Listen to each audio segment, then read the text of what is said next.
नमस्कार मित्रांनो, स्वागत आहे तुमचं आताच्या ब्रेकिंग न्यूजमध्ये।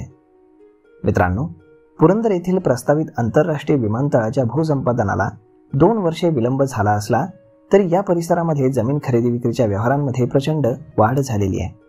त्यामुळे राज्य सरकारच्या उच्चाधिकार समितीने बाधित क्षेत्र आणि लगतच्या परिसरातील जमिनींच्या व्यवहारांवरती निर्बंध आणण्यासाठी अंतिम अधिसूचना काढण्याचे आदेश महाराष्ट्र औद्योगिक विकास महामंडळ म्हणजेच MIDC आणि जिल्हा प्रशासनाला दिलेले आहेत।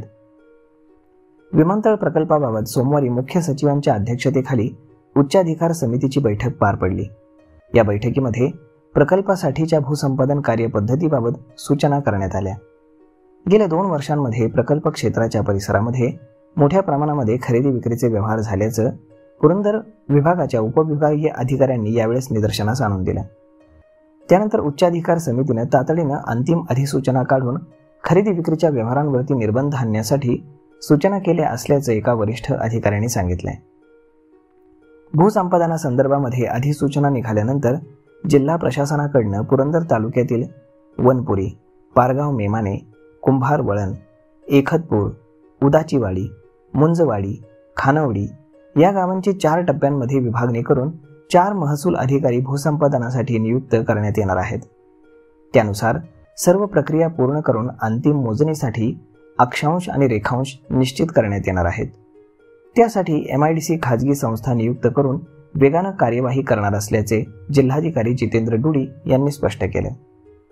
पुरंदर विमानतळासाठी महाराष्ट्र विमानतळ विकास प्राधिकरणाने म्हणजेच MADCने 2 वर्षांपूर्वी काढलेल्या अधिसूचनेनुसार केवळ भूसंपादनासाठी 3200 कोटींचा खर्च अपेक्षित धरण्यात आला होता। मात्र MIDCने नुकताच काढलेल्या अधिसूचनेनुसार भूसंपादनासाठी सुमारे 3500 कोटी रुपयांचा अंदाजित खर्च हा वर्तवण्यात आलेला आहे। तर मग मित्रांनो, अशा पद्धतीने पुरंदर विमानतळ परिसरातील जमीन खरेदी विक्री व्यवहारावरती आता सरकारने बंदी घातलेली आहे। तर मग मित्रांनो, अशा पद्धतीने हा व्हिडिओ, ही माहिती तुम्हाला कशी वाटली हे तुम्ही आम्हाला कमेंट करून नक्कीच सांगा। आणि जर आवडली असेल तर आपल्या जवळच्या मित्रमंडळींसोबत देखील हा व्हिडिओ तुम्ही शेअर करायला विसरू नका। धन्यवाद।